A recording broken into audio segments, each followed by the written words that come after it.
We are live. So just going to give it a few minutes and I'll do some tech questions before we kick off, but we will start pretty promptly. But thank you everyone for joining me this evening, if you are joining me live, and welcome to everyone that is watching this on the replay if you have subscribed. If you are watching this and you are watching this live, but you haven't actually subscribed on my website for this masterclass and you don't think you'll be able to watch this all the way through this evening, then do make sure that you go to retailscapeproject.com/masterclass and get yourself registered on my website, because I will be sending a replay out afterwards. Ultimately, for those watching this through LinkedIn, you might not have registered on my website. So do make sure you go there so you get a replay of this, and you might as well do that now while we're waiting. While we are just waiting for a few people to join and for us to kick off, it'd be great for those of you that have joined me already to let me know if you can hear me okay and if you can see the slides okay, just so I can check to see how we are doing this evening. So let me know. There's going to be a slight lag always on the comments, unfortunately, so hopefully I'll be seeing some of your messages soon. We'll give it a few seconds and then we'll kind of get into the intros bits and we'll get the evening going.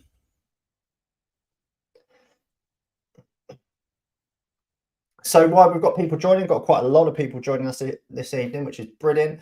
Do let me know in the comments where you are in the world and what you're looking to get out of tonight's webinar. I imagine I will cover everything because I've been doing quite a lot of these before, but it's always good to hear what everyone's thoughts are in terms of what they'd like to get when you see the topic of how to get out of retail and land your dream job with work-life balance without taking a pay cut and without using job search websites.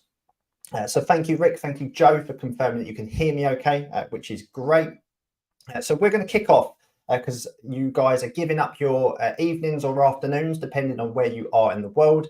And I wouldn't like to keep you any longer, considering there's not enough time in the day as there is when you are a retail manager. So let's, for those that are joining, do let me know in the comments where you're from, what you're looking to get out this evening, and I'm going to kick off. So the first thing I always like to clarify on my masterclasses is making sure that you guys that are joining me today, you're the intended audience for this masterclass and that you're going to get the most out of it. So I have yet to have someone that shouldn't be on this masterclass join, but maybe it's because they don't tell me, they just log off. But this masterclass is for retail managers, those retail managers that are dissatisfied with their current career and retail situation. It could be people that have only just started their Retailscape journey. Maybe you've seen some of my posts, maybe you've seen some of my content, maybe you haven't thought about, but you're intrigued to know if it is possible, and maybe you're intrigued to know if you'll be able to make it happen yourself. So you could be just starting your journey. This is also for people that may have already attempted to escape retail, or you may have even successfully escaped and actually didn't find yourself where you wanted to be. So this masterclass will also be useful for those of you that could be a bit more familiar with the job market and the career change process. So yeah, if you're a retail manager, you're dissatisfied with your current situation and you're looking to change careers, you're the perfect person for this masterclass. So as I've asked already, let me know where you are today. Let me know what you want to learn today. Loads of comments already, which is fantastic, in the chat. And we'll take a few pauses as we go through the masterclass just for me to grab some water and let the comments catch up. In terms of questions and answers, there'll be a Q&A at the end of the masterclass. I'll try and answer a few questions as I go along. I will be keeping an eye on the comments, so I will answer a few as I go along, but most of the questions I'll answer at the end just to keep the flow nice tonight. I'm going to move through the content quite quickly. So yeah, I guess pre-warned, I will move through things quite quickly, but if you've signed up for the replay, and so for those of you just joining us now, if you're watching this through LinkedIn, you may not have joined up via my website. So head over to retailscapeproject.com/masterclass, get yourself registered. You'll get a replay as a result. And probably while I'm doing that, I'm going to put it in the comments as well, which I always forget to do. So if I mention any kind of links or anything this evening and I don't seem to put them in the comments, do prompt me in the chat, just so you've got a nice handy link to go to. So the link I'm just sticking in now is for stick it to the top post. The link I'm putting in there is for you guys to register for the masterclass if you're watching this through LinkedIn, just so you get a replay if you want to catch up the content. So let's get started. So what will you learn today? Let's be really specific and clear on the what you're going to get out of today's masterclass. So I'm going to walk you through why applying online doesn't work for a retail manager looking to change careers. And I'm going to talk you through why it doesn't work and maybe why you've not had success so far today. Then what I'm going to walk you through is what it takes to stand out and secure a job. What do you have to do to finally stand out in the job market, in other industries, even if you're coming up against people in other industries that might have more direct industry experience? I'm going to show you what it takes this evening. I'm not one for giving you wishy-washy content. This isn't a masterclass where I'm going to give you a few little nuggets and that's all you've got to work with. I'm going to give you a step-by-step process. I'm going to give you something you can go away from this evening today and put into practice and make a career change for yourself. There are people, I've been running this now, I think since October last year. I've been running them every month since then.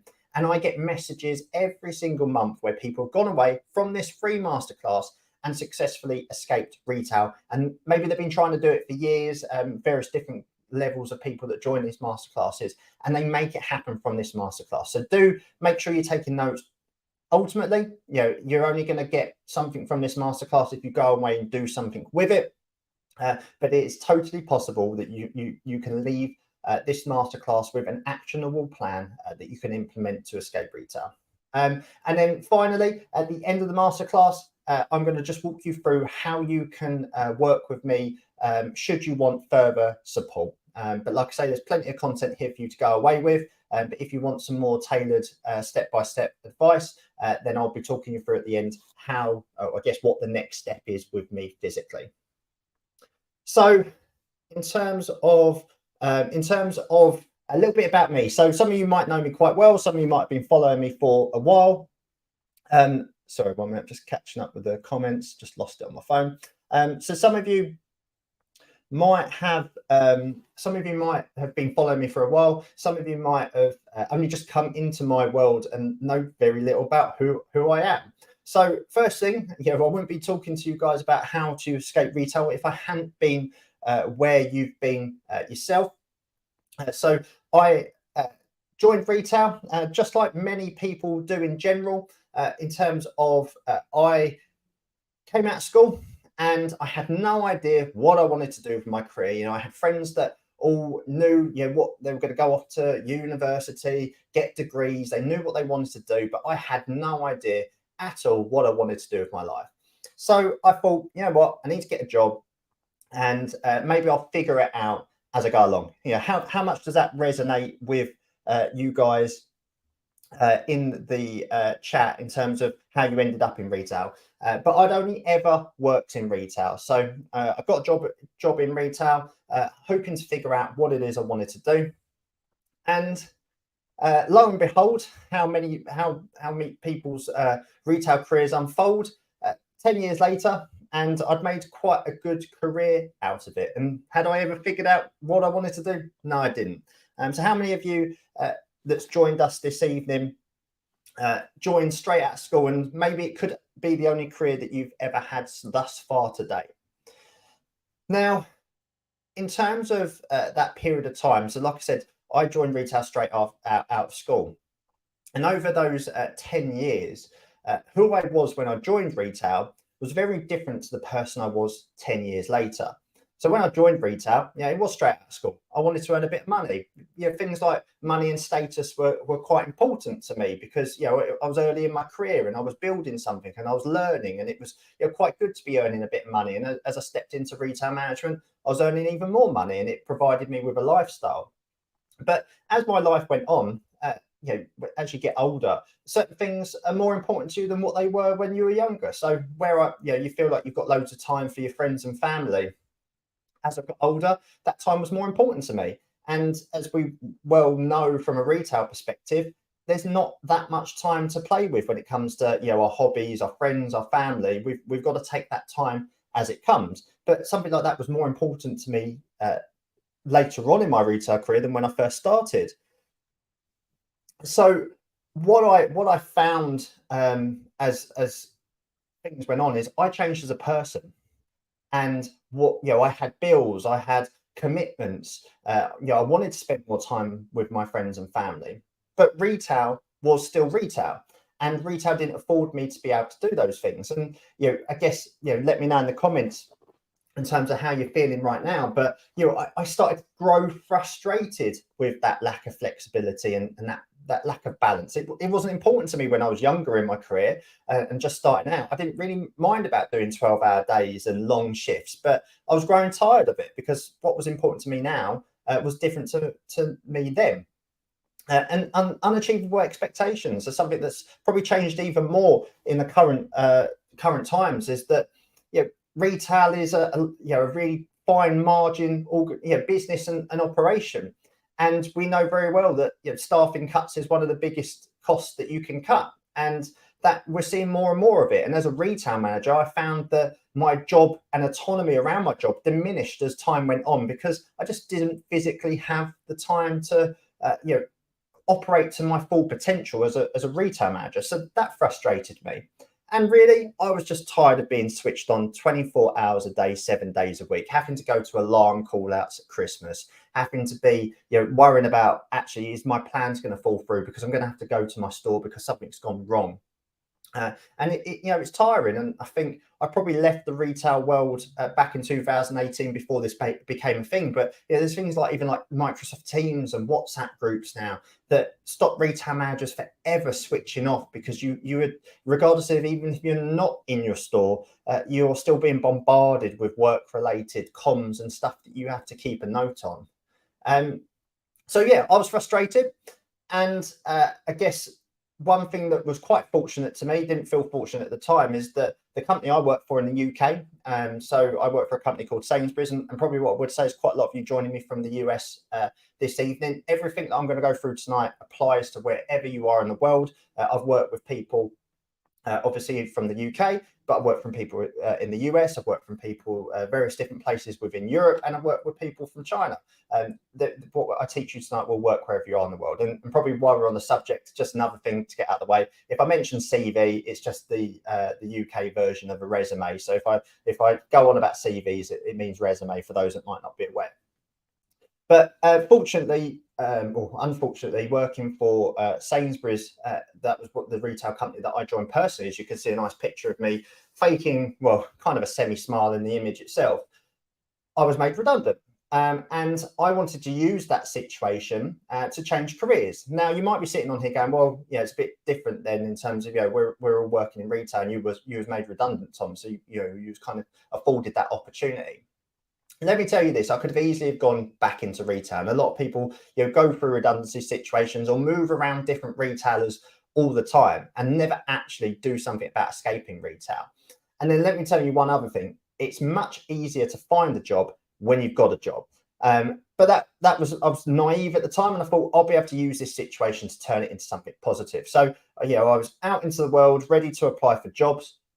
And I applied for 100 jobs outside of retail.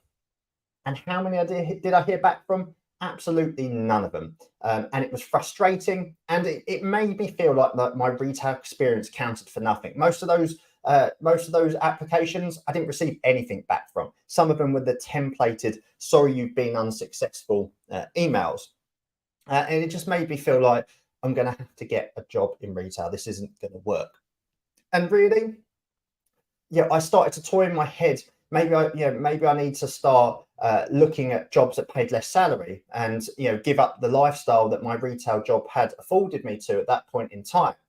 And they're probably the things that have gone through your head yourselves in terms of when you've applied for jobs. Let me know in the comments how many of you have experienced the void of applications where you've applied for jobs, maybe on job search websites, maybe you've applied online and you've heard nothing back. Let me know in the comments how many jobs you think you've applied for and how many you've actually physically converted into an interview? Let me know. But who resonates with the applying for loads of jobs and hearing nothing back?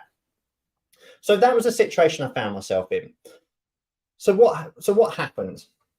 Now, I was determined to find a way. You know, a lot of people give up, and it was very easy for me to give up and apply for a job in retail. But I was really determined to find a way and successfully change careers. Now, I'm going to go through what I learned as part of this masterclass. So I'm not going to dive too much around what I actually learned and what I discovered, because I'm going to be covering this. But I went through 6 months of painful trial and error, figuring out what it worked.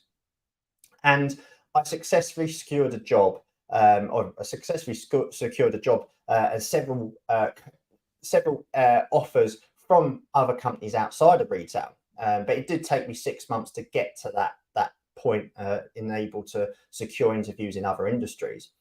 What did I actually take out? Out of those 7 offers, what job did I go for? I became an area manager for a not-for-profit company in the UK that's providing employability services. It was a Monday to Friday job, Christmas off, didn't have to take a pay cut. And ultimately, because it was in welfare to work and it was helping people that were unemployed here in the UK, the job satisfaction was so much better. And where the profit margin within retail is quite close cut, I felt like I could finally be a leader again, maybe where I started in my retail career earlier on, when I felt like there was a lot more staff and we didn't run on as fine margins as we do now. I felt like I could be work to my true potential as a leader and a manager. So I completely changed my situation around. And within 2 years of working for that company, I'd already increased my salary that I'd had from retail by 30%. Thus is the power and how powerful retail managers are when they get out of retail and get into other industries. And I see this all the time. Retail managers are absolutely excelling in other industries because we've built up the behaviors and the skills from our retail career. So how did I come about doing what I'm doing now? I'd love to say it was all part of a great plan, but nothing in my life has gone specifically to, I've never had a specific plan. I fell into what I'm doing now as much as I fell into retail. So when I'd successfully changed careers, my former colleagues, there was quite a lot of people, I think there was 2,000 to 3,000 people made redundant from Sainsbury's from a management restructure when I left. And people just asked me how I did it. Tom, how did you land that job as an area manager in a not-for-profit? How did you, land those amazing circumstances? I never thought it'd be possible to, I thought I'd have to take a pay cut, start my career again.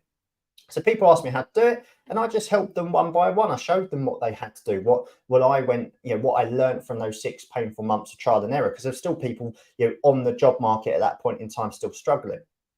And that's how I came about doing what I'm doing today. One thing led to the other, and I've been helping people. It's over 5 years now, which has gone very, very fast. In terms of the kind of companies, I am UK based. There's a lot of UK ones on here, but I have supported a lot of people in the States as well. So I don't want to get too lost in the companies. I'm a big believer in helping people work for the companies they want to work for. But from a branding point of view, it just helps point out the types of different industries I've helped people in the UK specifically land. But obviously there's some recognised ones from the States and across the world on here as well. But there's so many different amounts of different companies I've helped people secure jobs at. So what did I learn in those 6 months of painful trial and error? I learned that what we're taught is wrong. What I believed my whole life around going out there and applying for jobs was absolutely wrong. And what is it that I believed I was taught? The first thing I did when I left retail and hit the job search market was I updated my CV. And I got it all up to date, put all the stuff that I'd recently done onto it, and was right, that's the first step. That's what I always believe you had to do, get your CV updated. And I received messages, probably about 20 to 30 every week, where people are saying, can you help me with my CV? Can you help me with my resume? So it clearly is something that everyone else still believes is something that is the first step you should do. And armed with that CV, I hit job search websites. I started applying online and started applying for jobs. And we're kind of taught to sit back and wait. That's it. You apply for those jobs and that's it. How many of you have followed that approach? I've asked this question already, but how many of you have followed this conventional approach? If you look at all the advice online, that's pretty much what it tells you to do. There's loads of advice around getting your CV updated, and there's loads of advice in terms of job boards and applying online. How many of you have fallen into this trap? Let me tell you why it doesn't work and why I had no success, and why I imagine a lot of you maybe to date have not had any success either. We live in a digital age. Things are very much different. When I applied for my job in retail, I remember I actually handed in a paper application. That's how I applied for a job. But things have changed even since then. So in terms of the digital age, it's made things easier for candidates to apply for, but it's created a problem in itself. So one vacancy online, especially the type of salaries we're talking about. So, it depends on the levels of salary, that there might not be the same competition, but when we're looking at senior vacancies out there and paying the kind of salaries that retail managers on, and the type of jobs you guys will probably be going for, those kind of jobs could get over 100 applicants, especially if we're looking at some of those big well-known brands. Because it's so easy for anyone to spot these jobs. When I applied for my retail job, unless someone was going in there handing in applications, people might not even known there was a vacancy. We had to look through the shop window, or we had to canvass the high street to find out what kind of jobs were available. But now everything's on job boards and we can search with a click of the button. So what that's created is a lot of competition for jobs. But you've got to look at the numbers behind that competition. Could have 100 applicants vying for one vacancy. Only 10 of those are going to get shortlisted. You guys are probably hiring managers yourselves. You wouldn't interview 100 people. It needs to be cut down. So 10 people could be shortlisted from those 100. 10 people could be shortlisted from those 100 people. And if you're lucky, 5 of those 10 would probably receive an interview. Sometimes it's even less. Sometimes it may be about 3 is normally the nice safe number. And only one person is gonna get the job offer. So from 100 candidates, if you're thinking about those applications you're putting in, you've almost got a 1 in 100 chance. But it's not a 1 in 100 chance, because not all applications are treated equal. There could be 100 candidates, but there could also be people with more experience than you applying for those jobs. So it might not be 1 out of 100. It's actually a less than 1% chance of securing a job. So although that's quite a depressing statistic, I wanted to explain why, if you followed that approach, if you've been applying online, if you've been going to job boards and applying for anything that looks interesting and just hitting apply, and you've been unsuccessful, it is not your fault. It's not because retail managers can't succeed in other industries. It's not because our hiring managers don't want you. It's because of the volume of competition, and because you're using an approach that doesn't work when you're looking to change careers. There's always going to be one person out of those 100 candidates that probably has more experience than you do. So why do these traditional methods don't work? So from a CV and resume point of view, from a career changer applying for one of those jobs, if you're one of those 100 people, your CV probably isn't even getting read. Because of the digital age, companies have had to deploy different tactics to ensure that they're not sifting through 100 CVs. They don't have time to sift through 100 CVs. So they've got things that you've probably heard of, like the ATS. ATS is effectively a system that screens CVs and creates a shortlist based on the criteria for the job. Now, as a retail manager, you might be applying for a job in a completely different industry, which I imagine you would be, or you wouldn't be on this call. And your job description, well, the job description of the job you're applying for and your CV probably doesn't match completely up. So you might not get shortlisted because you're not a great fit for that role on paper. Doesn't mean that you're not a great fit for that role, but you might not be on paper. Maybe you've not done the right work to get it aligned to begin with. But you might be sifted out because of just a robot, and it's not actually getting read by a real person or the hiring manager. The other issue is that we're all taught to follow these traditional approaches, but they haven't adapted with the times. We're all told to do CVs and resumes, but it's a very old traditional document. But we live in the digital age, and the issue with a chronological CV or resume is it doesn't do a very good job of explaining why we'd be good at changing careers. It'd be good to show we're a good retail manager and what we've done in our retail career, but how many of you have tried to explain to friends and family what it's like working in retail. You know, if you've got friends and family that have, you know, I've got loads of people I know of that have not worked in retail, and you know, might have had a really bad week or really bad day at work, and I've tried to explain why it was tough, and people just don't really get it. If they've not worked in retail, they don't really get how tough retail is unless you've actually worked in it. So I struggle to explain it to family and friends. Imagine trying to explain it on your CV and resume to a hiring manager you don't know, and you don't even know what they're looking for, and you're trying to put something into into a different language. A CV and resume is absolutely rubbish at doing it, and that's why it doesn't work. And then some of the other reasons is, you guys again are probably been hiring managers or are hiring managers yourselves. Would you hire someone? Yeah, we're talking about pretty decent salaries here because most retail managers are on pretty decent salary. Would you hire a complete unknown that's come through a job search website and hand over 30k, 40k, 50k, 60k, and that's just in pounds. Obviously in dollars it's probably almost an extra third more. Would you hand over that kind of money to a complete stranger that's come through a job search website that you don't really know anything about?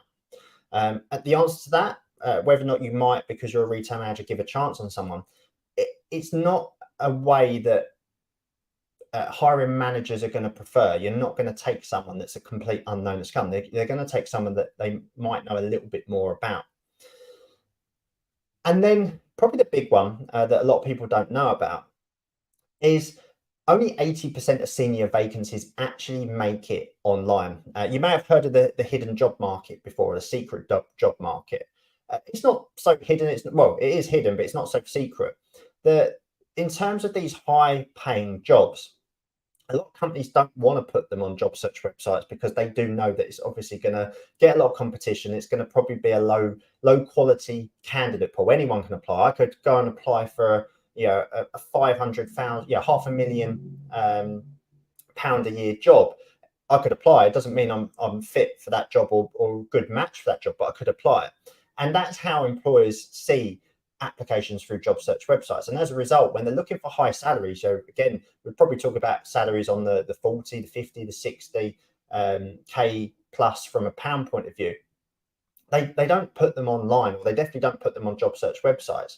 They might host them internally, or they might put them on their own individual job boards, or they might seek a referral for those vacancies. So the vacancies that are available to you guys right now only make up 20% of actually what's out there. So not only is it a competitive market, but it's such a small pool of jobs available because they're never making it onto job search websites because of the employer's view of job search websites. So I've gone through about why traditional methods don't work, which is probably the approach a lot of you guys have taken yourselves, because that's what I took, and that is the general thing that we're all taught to do. So what does work? So almost 50% of all hires out there come from something only 7% of people do. So if we're talking about the example of 100 people applying for a job, what are 7 people doing that 93 other people aren't doing? And that's what I'm going to explain to you this evening or today, depending on where you are in the world. Now, you've probably heard about this, and definitely don't switch off at this point, because I'm going to show you some real tactical ways of how you can become this person. So please bear with me, because some of you guys might have come across this concept before, know of it, but I'm going to explain how you do this. Referrals are the best way to get hired. Referrals make up 50% of the hires. And if you look at my little diagram here, that's 100 applicants on there. Those 7 people in, I'm colorblind, but yellow or amber, whatever color it looks like to you guys, those people are doing things that are different. And 50% of hires come from that small pot of people. If you're being referred, so if you're one of those 7 people being referred, probably all of those 7 people are going to receive an interview. So if 10 people being shortlisted, then probably 7 of those might make the cut definitely from a shortlist point of view, and the majority of them will get an interview. The other 93% of people, they're doing what most of us are always taught to do. We're applying online, we're going to job search websites, we're going on social media jobs. We might even be applying directly through the company's website, or we could be using recruitment agencies. But 7% of the people are out there building connections, getting advocates, and actually getting referred for these jobs. Now, you might be thinking, I don't know people in other industries. Why would I be referred? And this was probably the key thing that I learned when I went through those 6 months of painful trial and error. I looked at what were successful people doing. What were the people that had changed careers? How did they transition from retail? And it was the people that had started to build networks in other companies. They might have known someone, they might have been referred, and I'm talking very loosely. This isn't people being referred because they've been a long friend with someone in another industry. They've just put themselves out there and got their names out there. Now, in terms of I guess the numbers, and I really want to hammer home this point to you guys, because you do not want to continue to be one of these 93 people following the same approach, following the same generic approach. You need to do something different if you're ever going to make this work. If you're not prepared to stand out, then you won't have success. So in terms of the stats that we looked at already, if we know 50% of the hires actually come from those 7 people, which are good odds. If I'm one of 7 people, I've got a much better chance of actually securing a job. Wouldn't you rather compete with those 7 people? Wouldn't you rather get into that pot of 7 people, so you're only competing with those 7 people, instead of competing with 100 people, knowing that probably 7 of those 100 already have a competitive advantage over you? Wouldn't you want to play a better game? Let me know in the comments, who wants to be one of those 7 people? Who's fed up with being the one of the 100 that's just constantly getting rejected because there's 7 other people doing something that you're not doing and standing out from the crowd? Let me know in the comments. Who wants to be one of those 7 people? What are the benefits to being referred? Being referred helps you bypass those traditional methods. It helps you not have to endlessly apply for jobs online and hear nothing back. Wouldn't you rather be someone that's got 50% chance of landing the job than someone that's got less than 1% chance of landing the job? And also, these people being referred, these are the people I already mentioned. These are the people that are getting access to the vacancies that aren't even making it online. This is completely, if you think about job search websites, if you guys are primarily on job search websites, then you are one of these 100 people that you're putting yourself up against a really competitive market for a small pool of the jobs. But if you're one of these people being referred, you now have access to all the jobs that are available out there for you right now. So instead of that 20% of jobs out there that are being advertised on job search websites, you now have the 100% senior vacancies that are out there. Another benefit of being referred is those that are being referred command higher salaries.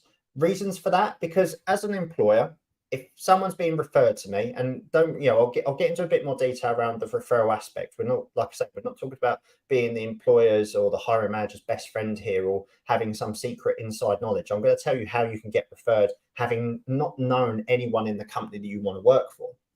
But those being referred command higher salaries, because as an employer, if someone's being referred to me, it means that someone's putting in a bit of a good word for someone.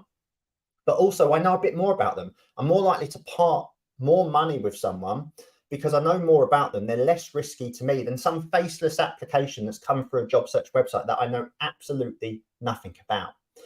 So they generally command higher salaries. And at the end of the day, if you want to land your dream job, and if you want to land a job that you've always wanted to go for, this is the only way it works. This works. If there's a dream job out there, if there's something you've always wanted to do, bear in mind maybe a few qualifications if you want to be a brain surgeon or something like that. Obviously, there's a few extra things you've got to do involved in that. But if there's jobs out there that you've always wanted to do, maybe you've always wanted to work at Microsoft and be a manager for Microsoft. Maybe you wanted to do something similar to me and want to work in not-for-profit or get a government job in management. This is the way that you're going to secure this kind of job, about getting referred, but also I'm going to show you later on how you can stand out from the crowd.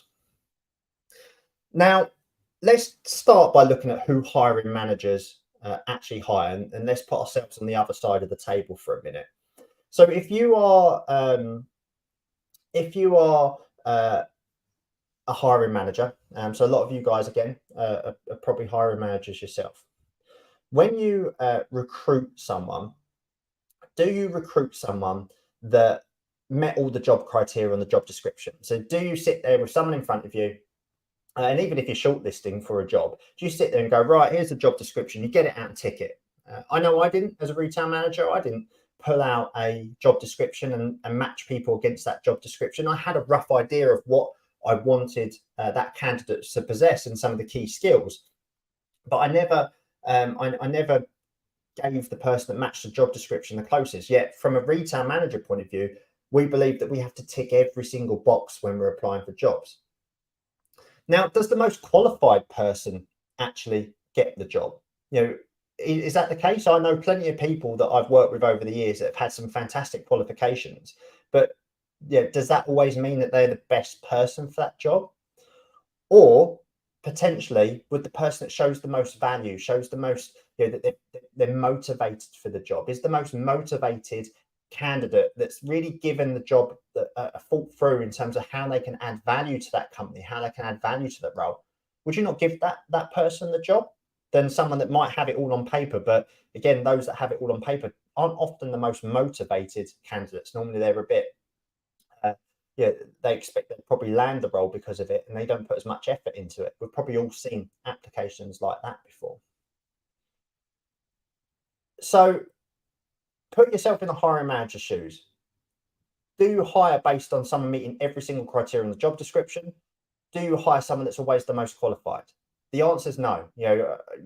Some of you might believe differently and may have done that differently, but you don't get the job description out and give it to that person. So one big mistake retail managers make when applying for jobs, a lot of retail managers don't even apply for a job because they might feel that they don't match all the criteria.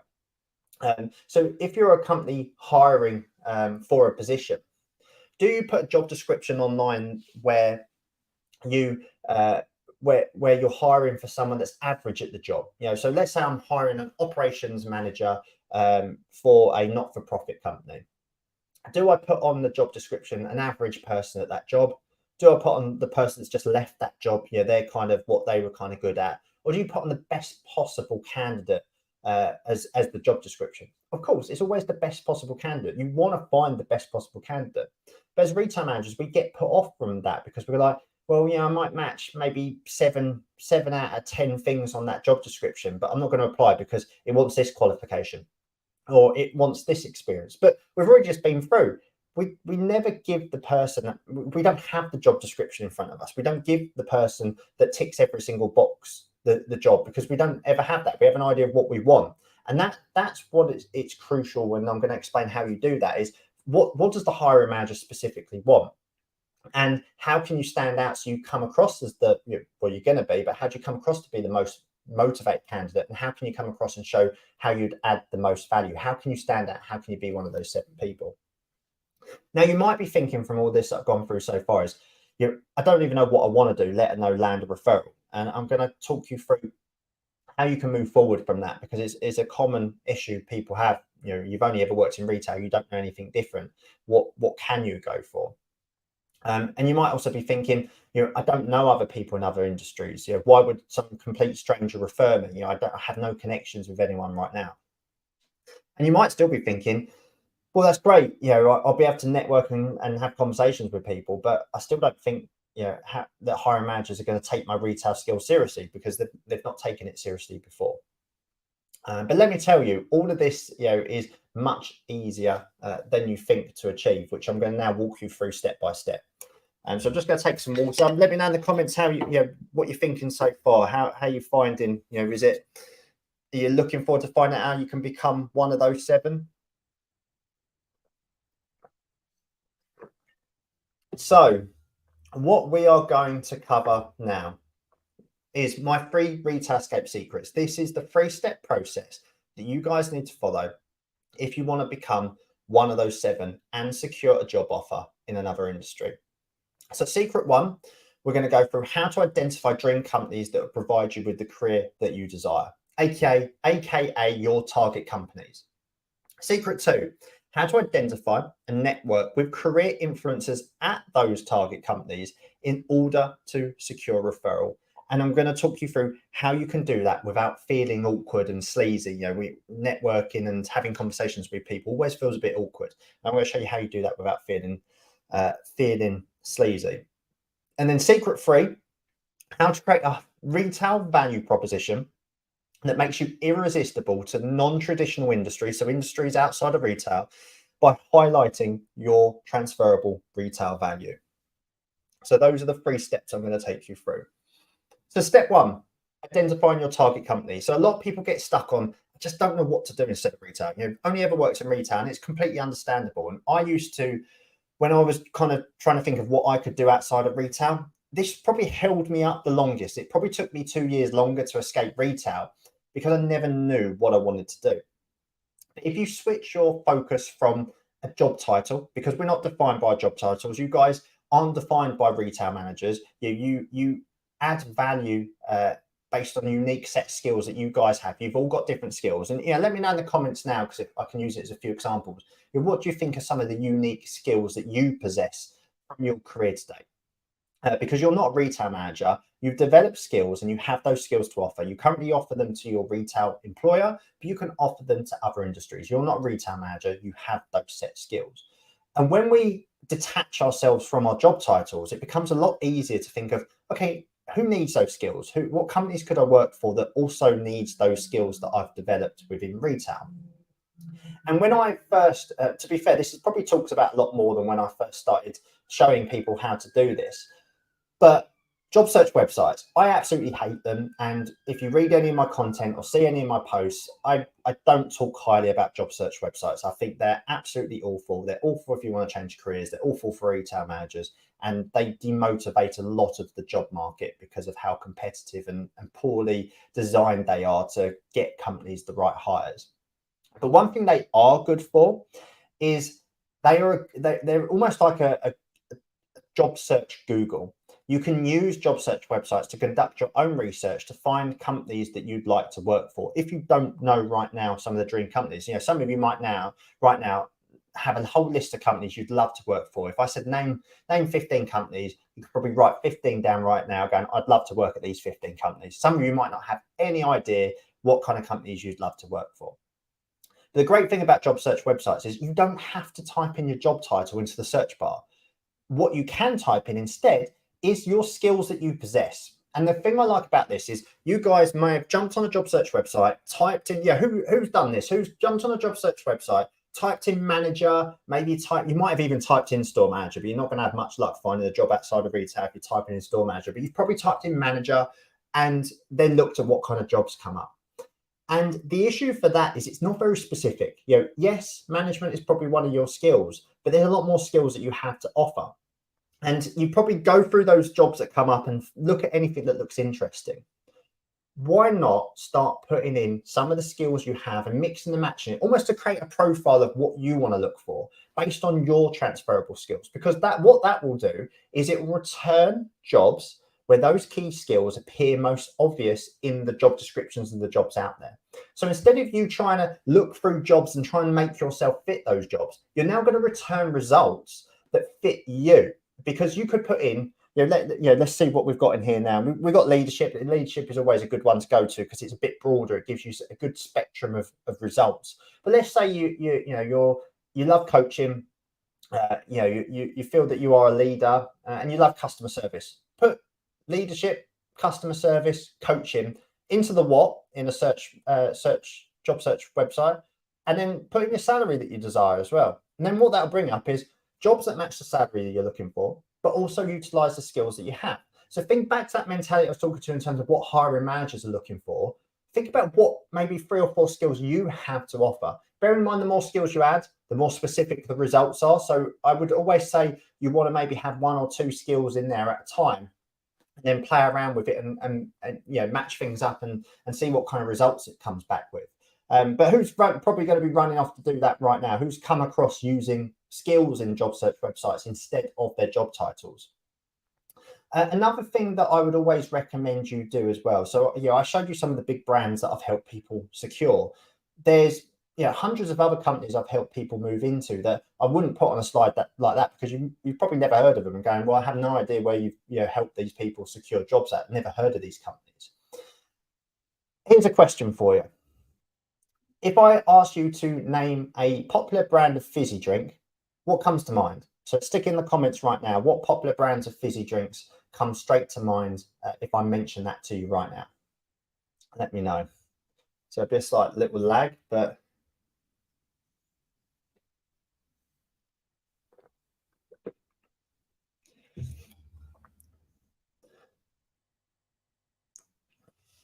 got a little bit of lag, so we won't keep it too long in terms of holding up for the questions. But when I ask that question, some of the common ones come up with Coca-Cola, Pepsi, and I'm sure I'm going to see these come through in the comments slightly. And when it comes to us, thinking about companies we want to work for, we think of the big. Oh, we've got something different. San Pellegrino. I always get a different one. I had Iron Brew on the last one, but there we go. We've got a few Coca-Colas to keep my analogy going strong there. But we always think of big brands when we think about companies we want to work for. Similar to that question, I've asked you guys to name a popular brand of fizzy drink, and we think of the big brands. And the same goes to our careers. But let me tell you this, those big brands only make up 1% of the employers out there. There's only 1% of employers out there employ more than 100 employees. So there's 99% of the employers out there you're leaving off the table, always thinking about those big brands. So when I say come up with 15 companies, you might list all those big companies you'd love to work for, ones that come to mind, but you're probably leaving off 99% of the companies in your local area that also could be offering the kind of salaries that you're looking for, because you've gone to those big brands. So when you use that approach I've talked about, using your skills and job search websites, do keep an eye on the type of companies that are coming up on there, because there'll be companies you've never heard of, and don't rule those companies out, because those companies probably will be the best. Because the great thing about those smaller companies is they're not coming to the mind to other people as well. So there's a lot less competition. Instead of 100 people applying for their vacancies, there could only be 10. They might only be 3. You might be the only person actually applying. So definitely do not leave the smaller companies off your list. So when you're putting together this target list of companies, do make sure that you're including some of the smaller unknown ones. I've already mentioned but cutting to the point, do not let job descriptions rule you out of the job that you want to do. If you match the job description 70% plus, then go for it. Do not rule it out. If you're missing a few qualifications, or it says you need XYZ experience, that's because they're looking for the best possible candidate. But that person would already be doing the job if they existed. You guys in your roles currently, were you 100% ready when you moved into the job you're doing? We're never 100% ready. We never go into a job where we're 100% ready for that job. We learn and develop into it. When I became a store manager in retail, I was probably 70% of the way there when I first became a store manager. And don't expect hiring managers in other industries to expect that every person they hire is 100% ready for those jobs. They're going to give you a bit of leeway. So if you match a job description 70% plus, you go for it. And probably another one is go out there and talk to people doing the jobs you're interested in. Have conversations with them. So where you're coming up with these target companies and maybe coming up with some job descriptions, do make sure that you are talking to people physically doing these jobs to get a real better understanding. So at this point in time, I won't go into too much on this secret specifically, but hopefully you guys can, one way of coming up with some companies you always want to work for, or using the approach I've showed you, I want you to go out there and build a list of 15 target companies, a nice mix of small and large companies, the companies you'd like to work for. So that's step 1. Step 2, how to identify network with career influencers in your target company. So you've got this target list of companies.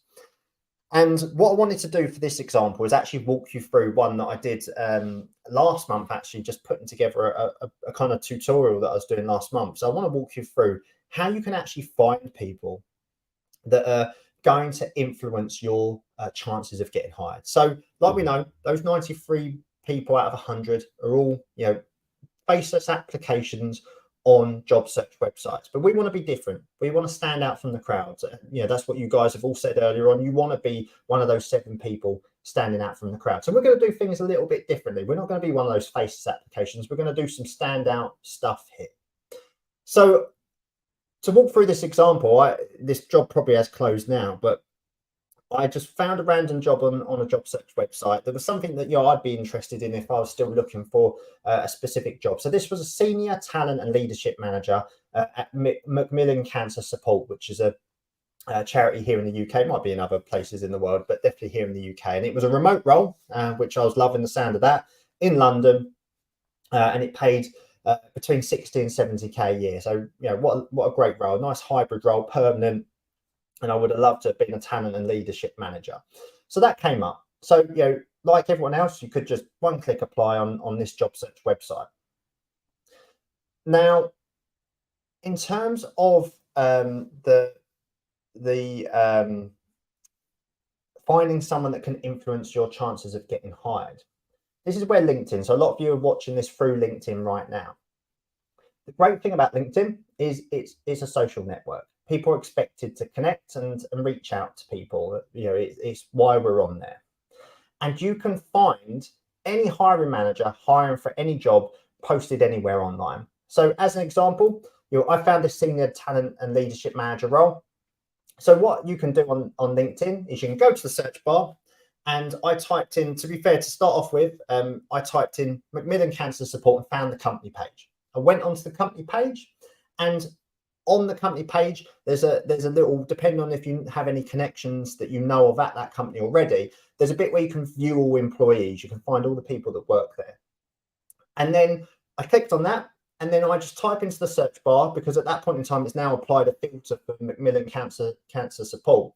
I then search for, right, who's going to be the hiring manager for this role? So if we're looking for a senior talent, we've got a senior talent, a leadership manager, probably it's going to maybe be, it's quite a senior role. So probably a head of is probably going to manage this role. Yeah, it depends on the job that you're going for. You've got to, it's a little bit of trial and error. You've got to do a bit of research here. You've got to do a little bit of legwork. But if you want to stand out, that's what you've got to do. So I assumed that actually a head of role is probably going to do that. But to give me a starting point, I thought, right, this is a talent manager. So I'm going to type talent in. So the filters now applied is I had it filtered to people, as you can see in this image here. I had it filtered to people that are working at Macmillan Cancer Support. I searched for the word talent. This brought up everyone that worked at Macmillan Cancer Support. They had the word talent in their job description. And I went through looking, right, who could be the hiring manager for this role? And one that came out to me was the head of HR business partnering and talent acquisition. Now, to me, that probably sounded like someone that's going to probably be hiring for this role specifically. Now, the next thing that you can do when you're running these searches is you can also look for people that have also previously worked in retail. So you can add a filter to go past companies and look at people in retail. And I'll come back to that later in terms of why that's crucial. But you might be sitting there going, right, okay, so you've pointed out how you can find the potential hiring manager. But this is, what you get. So I'm going to just randomly reach out to them. Now, let me talk about networking for a minute. And a lot of people feel awkward around the subject networking. Whenever I think of networking, I think about the events that I used to go to in retail where, like, you need to be better at networking, or you need to go to this awkward event and make small talk with people. Networking, especially on LinkedIn and social media, networking is just like asking for directions. So if you're walking down the street in an unknown town, maybe you're new, or maybe you're on holiday, maybe you're visiting, and you get lost and you don't know where you're going, you're trying to find a specific place. We ask people in the street, don't we? How do you know of this place? How do I get here? And people help, unless it's a really horrible neighborhood, people generally help. Because as human beings, we naturally like to help people.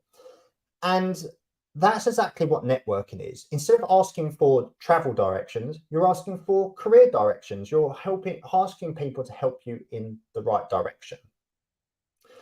So don't let the word networking ever put you off. People on LinkedIn to be networked with, and networking should never feel awkward. You are just asking someone, I'm contemplating this career option. Can you give me a little bit of a push in the right direction? You're not asking people, can I have a job? Have you got a vacancy? We're just asking for a bit of help. And I'll talk you through what you should be saying to these people. So what do you say to them? Ultimately, I put together a template here, so go away, snatch this template, do whatever you want with it. But I mentioned earlier around that you can search for people that also worked in retail, and in that filter what I was talking about earlier is I had Macmillan Cancer Support as the company I was searching for. I was looking for the word talent, but you can also add past companies as a filter, and you can stick through all the retail companies in your country. What I notice here with this particular head of person, potentially the hiring manager for this role, is they used to work in retail. They used to work for a retail company in the UK. So what a fantastic person. Now, firstly, I think this person's the hiring manager for the job I want to do, but they've also worked for Marks and Spencer's, which is a big supermarket brand here in the UK. So now I've got two pros here. I've maybe found the hiring manager. Now I have a nice in with this person because we've shared experience. So this is where the template comes into it. You know, I noticed your successful career transition from retail to not-for-profit. I recently applied for the senior talent leadership manager vacancy at Macmillan Council Support. I'm reaching out to see if you can provide any insights into the role, please. Your experience in a similar field would be incredibly valuable. I greatly appreciate any assistance you can offer. And you want to add a bit of caveat so they don't feel compelled that they have to help you or feel awkward about not responding. If you're too busy to help personally, they'll greatly appreciate the opportunity to connect with someone that can provide further insight into the role. And the reason why you're doing that is you don't 100% know this is the hiring manager. But if they aren't, maybe they can point you into the right direction. They're probably the closest you're going to get to them, and they could point you in the direction of the hiring manager. So you can make maybe a more specific outreach to that person. And even better now, if this person puts you in touch with the actual hiring manager, now you've got a reason, no awkward reason for reaching out for that person, because you can say, I spoke to Alex. They said that you're the hiring manager for this role. I'd love to pick up a conversation and find a little bit about it. Now, I'm talking very blasé about the way you're talking to these people. That is literally what it is. We're talking about, we've got 93 people, faceless applications on a job search website. Now you're one of those 7 people doing something slightly different. You are trying to connect with the hiring manager. What that shows is, one, you clearly want to work for their company. You're going, you're doing a bit of legwork here. You're doing more than all those, lazy 93 people that are doing nothing more than just simple applying online. You're doing a bit of work here. Secondly, you're putting a face to the name. And that's as simple as it is. We're not talking about being referred because you've made them your best friend. We're talking about being referred because actually now you're starting to build a network with people. Alex might have not been the right person, but now Alex has referred you to the hiring manager. And they might not know nothing about you, but instantly you're starting to build up, putting a face to a name, you're starting to build up a picture, something more than a blank CV that's gone in with people not really knowing who you are. And then ultimately, you want to be getting a conversation with one of these people to find out a little bit about the role. Having a conversation, you're getting your personality across. You're finding out what the hiring manager is looking for in that job, so you can tailor your approach. So you can sell them why you'd be a great fit for that job. Ultimately, you're just helping yourself stand an extra step closer to standing out more than anyone else. And that is as simple as this process is. You're putting a face to the name. And like I say, the big one, it's an absolute winner if you find someone that works in the company that you want to work for, that also worked in retail. And you don't have to use this approach with hiring managers. You can, I always recommend going straight to the source. If you want to apply for this job, then reach out to the hiring manager. But you can start with just people at the company that's worked in retail, maybe doing similar kind of jobs that you want to do. And the great thing about reaching out to former retail managers, and they are everywhere. I find them, I looked at my local council, which is quite small, and I managed to find an ex-retail manager working for my local council here in the UK, even doing that. But the great thing about retail managers is once you've worked in retail, you're part of a tribe. That is part of you. And because of that, retail managers are more likely to reply. So you're not going to get everyone reply to you. Every time you do this, you're not going to, 10 times out of 10, someone's going to reply to you and you're going to get that valued conversation. But if you do this enough and you reach out to enough people, you will get people reply to. And if they've worked in retail, they are more likely to reply to you because they know why you're reaching out to them. Maybe they've been through the challenges that you've been through. So who's getting excited with some of these things? Who's finding this completely new and never thought about this kind of approach? Who can see how this is actually helping you stand out from what maybe you've always been doing previously? So what I want you to do is, you've got 15 target companies. I want you to start having conversations with those people at those target companies. I want you to reach out to 10 people, whether it's a hiring manager for the job you want to do, people that maybe have worked in retail previously and now work at that company, maybe people doing the job that you want to do. I want you to start connecting with people. I want you to start reaching out to them. I want you to pick their brains on how they came about doing what they're doing, We're not talking about war and peace. We're not asking for jobs. We're going, I can see you're doing this job. I'd love to find out how you came about doing it. Or I can see you're hiring for this job. I'd love to know a little bit more about the role. Have conversations with people, connect with real people. That's as simple as it is. We're not talking about having best friends and trying to play some kind of game. You are being interested in their company. You're being interested in their jobs. You're being interested in their vacancies. You're learning, you're absorbing all that information. And that in itself will help you stand out from the crowd. So I'll give you a little bit of an example from one of my previous clients that I work with. So Martin used this specific approach to land his dream job in HR, which was Monday to Friday, and he didn't have to take a pay cut. Now, probably like you, Martin had his doubts. When I went through this approach with Martin, he had concerns. Firstly, he didn't have HR qualifications. He always wanted to work in HR, but he's never, he did it as part of his retail role, but he's never done it as a solo thing. And he'd reached out to a few people. So when we started working together, he reached out for a few people and he didn't get anyone reply to him. So he followed this approach and was ready to throw in the towel. And I made it quite clear to you guys that, I want you to have 15 target companies and I want you to reach out to 10 people at each of those companies. So Martin, I said to him that you don't just stop at 10 people at one company. I want you to get to 40. So I said, push yourself, do 4 times more than what you've done. And slowly but surely, because of the volume was there and he was having more conversations, he started having real conversations with people in HR. And one of those conversations led to someone working in HR knew of a vacancy coming up. So it was basically they were doing that job and there was another vacancy coming up. And they referred him in because Martin had a good conversation with them. We all know, from a retail manager point of view, we're good with people. If we can get in front of the hiring manager, or we can get in front of people, we're very good at winning people over because that's what we're good at from a retail manager point of view. We just need someone to take a chance on us. We just need to get off foot through the door. And that's exactly what Martin did. And as you can see, a message that he dropped me on LinkedIn, you can see how it ended. It saved him from the horror, but obviously extremely pleased to get out of retail. And this was out without having HR qualifications. He was able to do these qualifications on the job and gain those as he transitioned. So what do you do if you don't get referral or you don't get that in? So you're having conversations with people, maybe with people doing the job, maybe with hiring managers, and it just doesn't seem to go anywhere. What do you do then? What if you're not being referred in for jobs? And that's where Secret 3 comes into play. And this is creating a retail value proposition that helps you stand out. So a traditional CV doesn't cut it anymore. Those 93 people that are not having any success are doing what everyone else is doing and using a boring CV or resume when they apply for a job. What's stopping us from breaking the mold and doing something different? There isn't anything stopping us. And this is what a retail value proposition is. And I'm going to explain in a little bit more detail about what this is.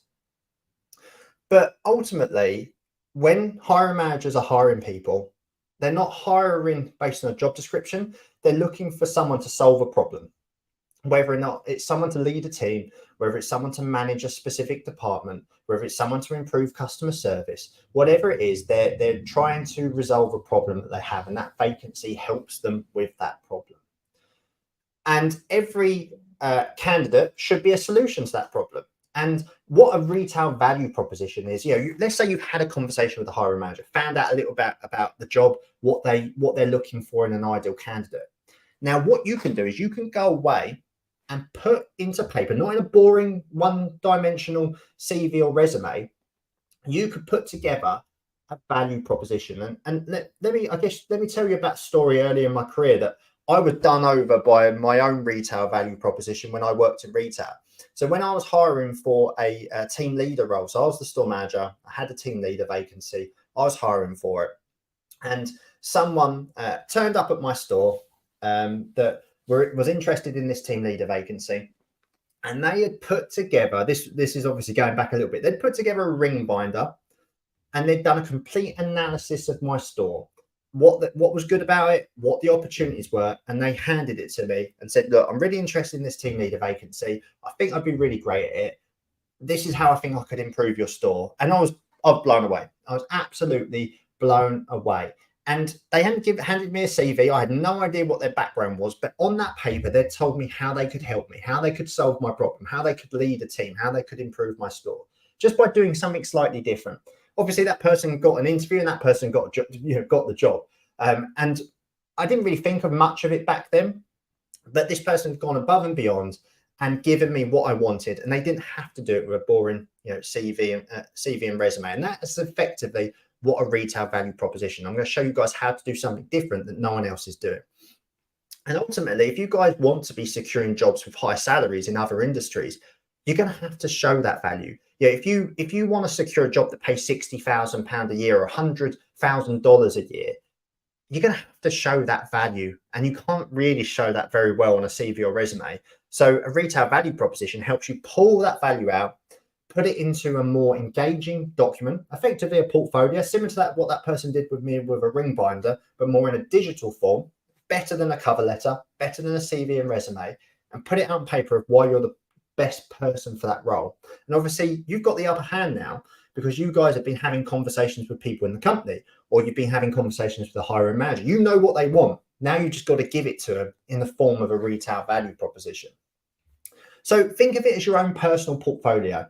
Maybe 7 slides, 3 or 4 even work. Bear in mind, no one else is doing this. And it's specifically targeted at one of your 15 companies. You don't have to do this for all 15 companies. Once you have a good so maybe you have a real good conversation with a hiring manager and you get some real good insight, build it for that one. Whatever at those 15 companies, probably in order of what the conversations you're having, there's going to be ones where you're having better conversations. So go and build your retail value proposition for those. Base it on what you've learned about that company, what you believe they need, how you think you could be the solution to their problem, why you would be a good fit for their company. It's effectively like a speculative approach, but not some boring email that you're going to send. It is a 1 to 7 slide presentation deck, similar to what I'm doing to you guys right now, but all the value of why you're a good fit for their company, what you've learned about them, and how you can be a solution to their the problem that they have. And you're going to send it to the hiring manager or the person you've got to contact. So if you don't have the hiring manager, you've not managed to find the hiring manager, but you've got a contact with someone that you're could pass it on to the hiring manager, send it and say, I've applied for this job. Are you able to forward this on to the hiring manager? I think they'd be really interested in it. The great thing around this is no one else is doing it. You're going to stand out from the crowd. And this helps you stand out. So earlier on, I spoke about 93 people are doing faceless applications. There's 7 people getting referred. This helps you stand out from those 7 people to get get an interview, but even get a job offer. Because those 7 people might be getting referred, but not all of those 7 people will be doing this. So you're going to stand out from the crowd because you're the one giving them additional value. And at the worst case scenario, this is going to get you through the door and get you an interview. Increases your success rate as a result because you're not putting in faceless applications, you're doing something different. Other candidates aren't doing it. It gives the hiring manager what they want. Instead of trying to please them with all the stuff on the job description, you're finding out what they need, you're giving it to them in maybe 3 or 4 bullet points on the slide. You've told me that this is some of the stuff you're looking for. This is why I'm a good fit based on my retail experience. It helps you bypass the application process. It helps you bypass, if you have applied online, it helps you get past that gets your CV to the top of the pile and gets read by a real person, because they're going to go, oh, this person sent me this. Let's have a look at their application. Instantly, now it's read by a hiring manager. Now they've got a face to the name. Now they know you're motivated to apply for the job. So it always works well when you've had a good conversation. It improves your know, like, trust factor. So we're running slightly behind time, so I'm not going to go into massive details. But let me know in the comments, guys. It's got a little bit quiet. Who's ever thought about doing something like this? Who can see how this would actually help you stand out from the crowd and be one of those 7, but actually how it can help you stand out from one of those 7? Because not only are you having real conversations with people in the company, but now you're giving them something that no one else is doing. Let me know in the comments. How can you build your retail value proposition? You can analyze if you haven't had a conversation with someone in the business, and I always recommend having a conversation with someone. But if you haven't, then the job descriptions are a good place to start. So I would always say the default human response is, oh, you know, I won't, the networking bit sounds a bit awkward. I'll just build it based on the job description. Don't, because you're going to be wasting your time. It's better built on having a real conversation with people in the company, because it really help you stand out and it'll make your time worthwhile. But you can use the job description to support you. Find out what the job description is really looking to achieve. I used to print off the job description and highlight some of the key bits that I could tell they really wanted this role to show, and build that into my retail value proposition. Obviously, I mentioned already, speak with the people within the company. That'd be the best content. One, you know, this is one that I really like. Is I was helping someone a few weeks ago apply for a customer service role, and we just went on the customer service site, like the feedback site online, and looked at what kind of things customers were saying, and they built that into their presentation. So similar to what that person did to me, where they sent me they came in with a ring binder of the analysis of my store. You could do analysis of the department, because you could get customer service feedback. You could try their product out. You could do an analysis of their, you know, depending if it's what kind of job it is, their kind of organization. You know, you could look at what the job is and work out what kind of things it would influence, and do your own analysis from the customer side of things. So there's just a few tips in terms of how you can build out your value proposition. But ultimately, who are you? Why do you really want to work for the company? What value can you add based on what you've understood about their company, whether or not looking at these bits on here or having conversations with the company? And that's enough in itself to help you stand out from the crowd. So if you think back to the example, 100 people applying for a job, 93 people are only applying online. That's 93 faceless applications. What if you were the one sending a retail value proposition? Let them know that you've also started to connect with real people at the company as well, where some of them might be backing you or referring you into certain people to talk to. Can you now see how you will stand out using this approach? Can you see that actually the approach that you've been using all along is never going to work for you? Yeah, you're never going to stand out from 100 people unless you start doing this. Now, just to paint the step-by-step process into a bit more, and don't feel overwhelmed by these numbers, because you guys might have been doing 100 applications and seeing no results. Whereas, yeah, if you had 15 target companies and you were having 10 conversations at each of those target companies, that could be 150 people you're connecting with. So you could be connecting with 10 people at each of those companies. Let me be honest with you, those 150 people aren't all going to respond to you. People could be busy, they might not reply, they might not have time to speak to you. You're probably going to find, if you have, connect with 150 people, reach out to 150 people, probably about 30 of those will end up converting into an actual conversation where you could get someone on the phone. And you don't want to just get them on the phone. You'll find out a lot more having a telephone conversation. And then those 30 conversations generally will lead to potentially 10 referrals, which could lead to 6 interviews, which can end up with 2 job offers. Now, these are just generic statistics based on like if you're kind of just starting out, but the better you get at having conversations, you'll get better at getting people to reply to you. You'll start getting comfortable with what you're going to have conversations with people on the phone. You'll be able to build retail value propositions quicker. You know, I got to the point where the first one I did took me 4 hours, but actually I can build one in about an hour now, because I've got the content there and I tailor it based on what the company's looking for. So these are kind of starting out numbers, but I can guarantee if you guys go away from this masterclass, come up with 15 target companies, connect with 150 people, focus getting those 150 people into conversations, you will get job offers. You will get job offers at those 15 target companies. That will happen, but you've got to do the work. You've got to do the steps that are going to help you stand out from the crowd. But this is more productive than putting 100 faceless applications. 150 conversations will lead to a lot more success at companies you want to work at, instead of doing 100 faceless applications. Bear in mind, when you make those 100 faceless applications, they could be 100 different companies you're applying for. You're being real targeted and specific at a set number of companies. And as the title of this slide, if you try to appeal to everyone, you appeal to nobody. And that's what you've been doing thus far, by not focusing your attention on a set number of companies and people at those companies. So to summarize, if you follow what I've shown you in secret one, and you identify companies you really actually want to work for and you're really excited to work for, then you did what I showed you in step two and built relationships with people that could influence your chances of securing a referral and actually putting a face to a name. And then you used what I showed you in secret three and went above and beyond to show your transferable value in the form of a retail value proposition. Now can you see how you can be successful? Now can you see there's a complete different vehicle that can help you secure your career change and help you can secure a job outside of retail instead of the approach or the ineffective approach you've been using thus far? Yeah, let me know in the comments who can see that now there's a better way. Who's excited? Who's raring to go? Maybe their eyes have been open to a complete new world in terms of what is available to them out there right now. If you're excited, I want to just spend 10 minutes or so just talking you through how I can help you further if you need more support than what I've shown you on tonight's masterclass so far. The next step with me is my job offer blueprint. So effectively what this is, this is one of my affordable courses. This isn't anything that's going to break the bank specifically, but there's a huge amount of value packed into my job offer blueprint. It is effectively what I've taken you through this evening, but more I lay it out for you.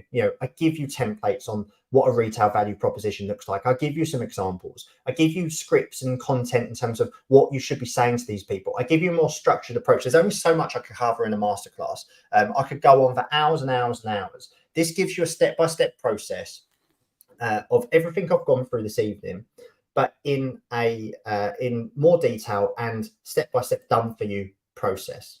So what do you get with it? It's 4 modules, 2 hours worth of content. You can literally sign up for this weekend, watch all the content and go out there fully armed with a more detailed approach than what you've got this evening. That will give you faster results because you're not trying to figure out all the little bits in between because I've laid it all out for you.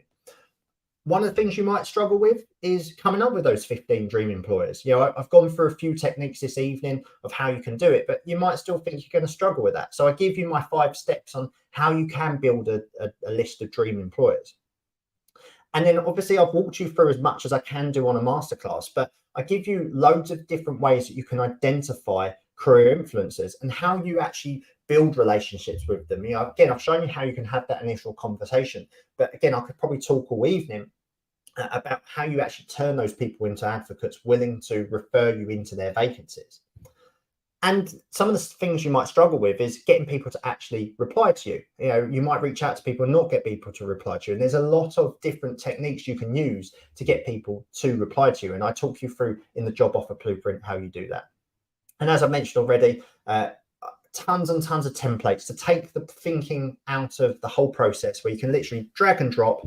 Here's a script that you can send to someone tailored to what you're looking to achieve. Here's here's a retail value proposition template that you can drop and fill based on the information that you've discovered from those conversations.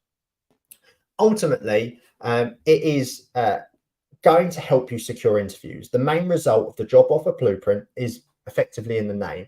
I give you the step-by-step process where you can start generating interviews in careers in other industries. Who's it specifically for? It's for the target audience when we obviously started this call, but it's people that have tried that traditional approach. You might still be on the fence. Maybe you're thinking, I'm not 100% sure I'll be able to follow what you've taken me through this evening, Tom. I don't know enough information, or I feel a bit uncomfortable. This is going to take me time. I don't have enough time in the day as it is. That's why I've built this course, because it stops you from wasting your time. You go watch those 2 hours worth of content and you're done. You've got the strategy. Then you can put it into play without wasting your time, not spending those 6 months that I took trying to figure it out for myself. I've laid it all out for you. So as I mentioned already, the course itself is £150. Conversion into dollars, I think that's about $200, I think. Cut straight to the point, because you probably see the nice yellow bit on here. You wouldn't pay that today because I've got a 20% discount running on it at the moment. So if you're interested in signing up, then head straight to the link on here. I will put the link in the comments briefly in a minute as well. But you can head straight over to the job offer blueprint, sign up with the code SB20, and you'll get 20% off it as well. But in terms of what you specifically get is you get my golden ticket job search strategy that help you separate yourself from 99% of the job seekers out there. So what we've gone through tonight, but in a lot more detail. You'll get my simple techniques on how you find people. I do walkthrough tutorials of how you find those people on LinkedIn. I could only explain it as much as possible, but I walk you through how you find them, where what kind of people you should be reaching out to, and how you can actually increase your chances of being referred. I walk you through some more ways on how you can reach out to people and how you can not feel awkward, how you can learn more about that individual. So it's not a complete random outreach. So you can build some rapport with these individuals so you can turn them into advocates willing to refer you. And I teach you how to build a job winning retail value proposition that will help you stand out from the crowd.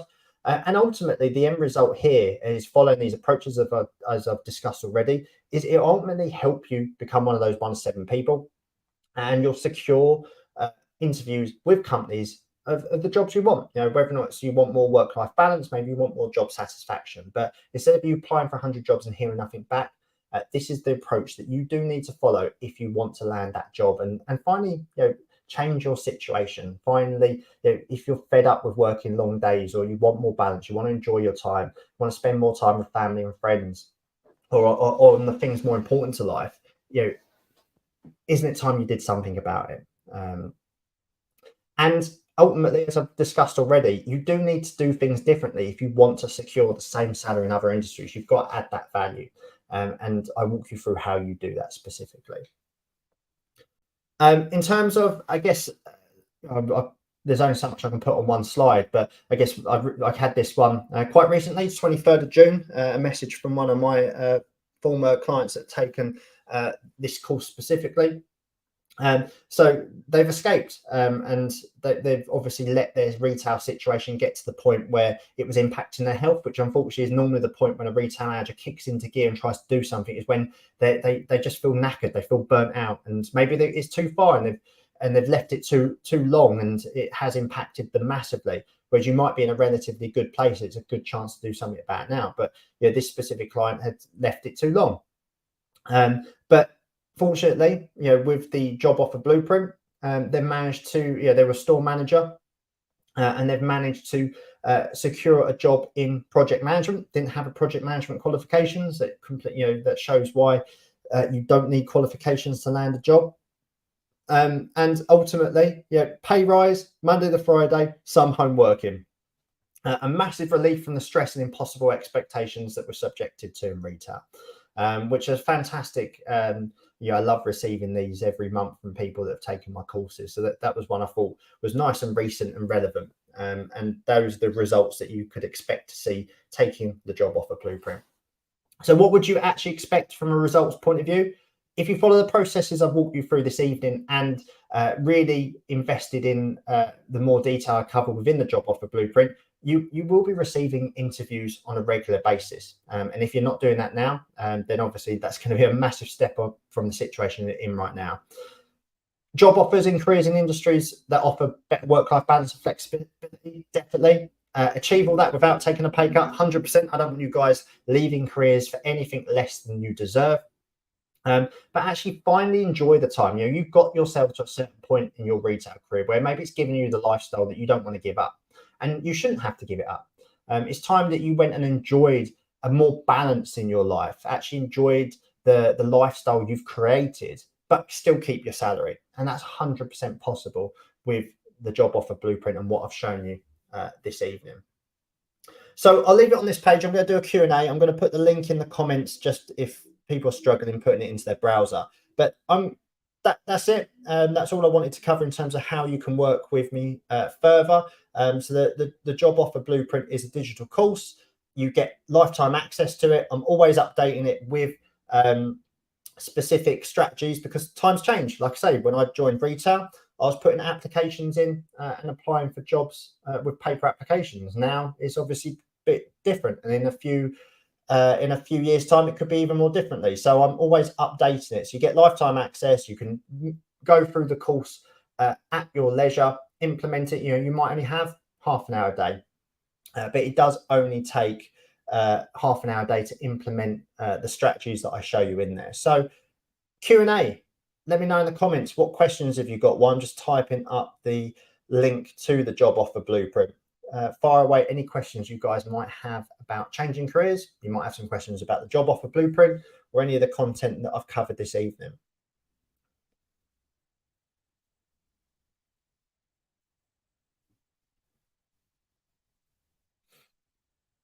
There's a slight lag in everything. So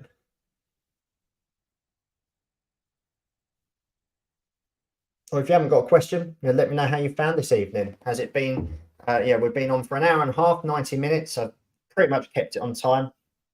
But let me know how you found this evening. Has it been useful? Are you going to go away and put this into practice? Because that's ultimately what I want you to do. You've given up your evening to find out about what it takes. So I hope you guys put that to use.